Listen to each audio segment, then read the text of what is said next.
those 10 widows organized the first conference, which was 110. That's where the 110 came from. And then from there, it just grew to the point now we have 48,000 members, unfortunately. I say we're the only organization that doesn't want to grow because it means we've added another fallen officer usually.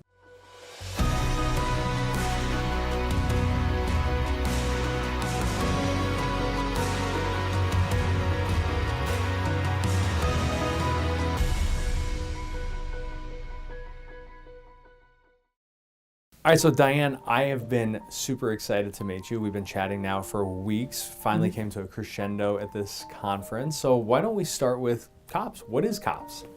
You know, COPS is an organization that found me a lot of years ago when I was a police officer in Columbia, Missouri, and we all lost a really good friend.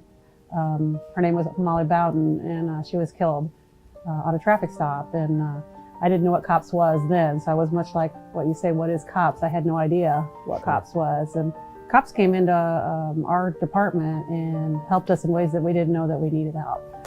They came in and helped with the family, and we would have done anything for Molly's family. She was 26 years old, and she was married to one of our police officers that was there, so at our department. So to say we were devastated is kind of an understatement.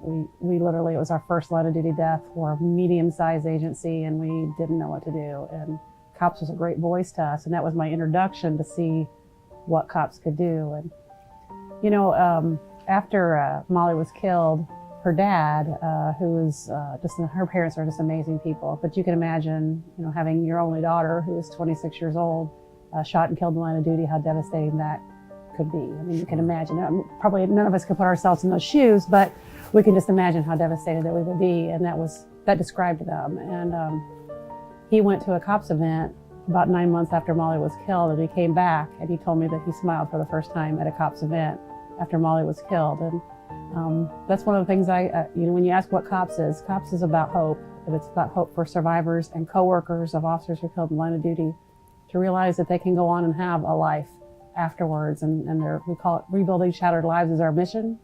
That's exactly what we do. How long have you been with the organization now? I'll be coming on 5 years in March. So talk to me a little bit about what you've seen over the last 5 years. I mean, this conference has grown tremendously. We just had some incredible artists opening up, but talk to me about the transformation that you've seen and the growth. You know, one of the things that has happened to COPS over the last, we're going to reach our 35th year next year. So it's been around for a long time, and it started as a very small grassroots organization of 110 widows that got together at a FOP convention. And they realized once they sat down, it started out with just 10 actually, and they sat down in a room together. And once they started talking to each other, they realized they felt better because nobody understood what they'd been through more than that other widow sitting across the table from them. Sure. And those 10 widows organized the first conference, which was 110. That's where the 110 came from. And then from there, it just grew to the point now we have 48,000 members, unfortunately. I say we're the only organization that doesn't want to grow because it means we've added another fallen officer usually. Right. But we've now 48,000 members that are family members and coworkers of fallen officers. And this weekend this is our fourth law enforcement conference that we've done on wellness and trauma. We decided to do this conference 4 years ago because of a training that we do for law enforcement on how to respond to line of duty death. We've been for 20 years going out into departments and teaching departments how to handle line of duty deaths.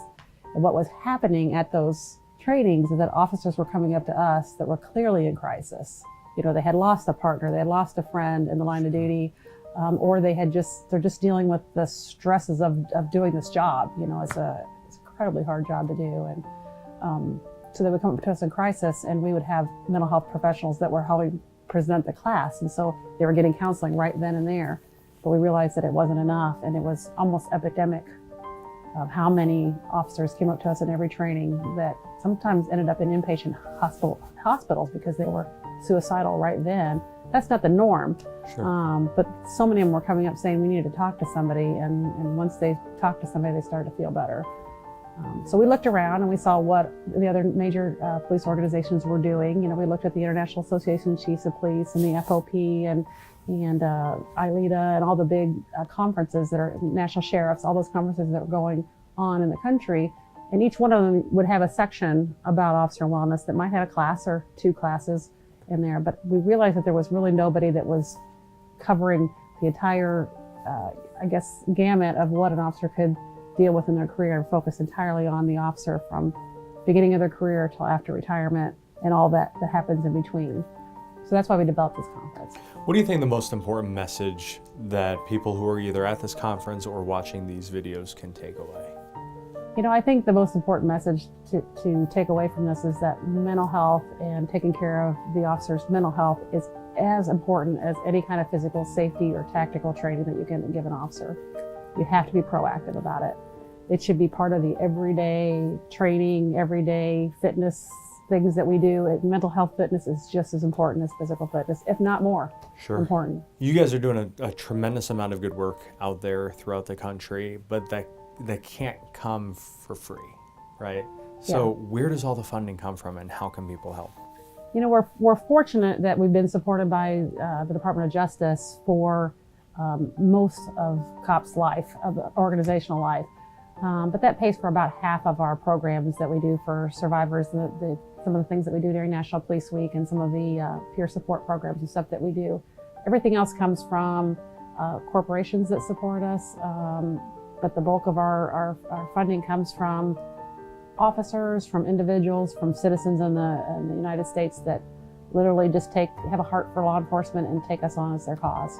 And they will send us money through any kind of donation route. There's through our website, there's fundraisers that people hold. It's amazing. It's actually humbling sometimes to see the support that comes in. If people need support or want to provide support, how can they learn more? They can go to our website. It's concernsofpolicesurvivors.org, and there's information on there about funding COPS and information about all of our programs that we can do.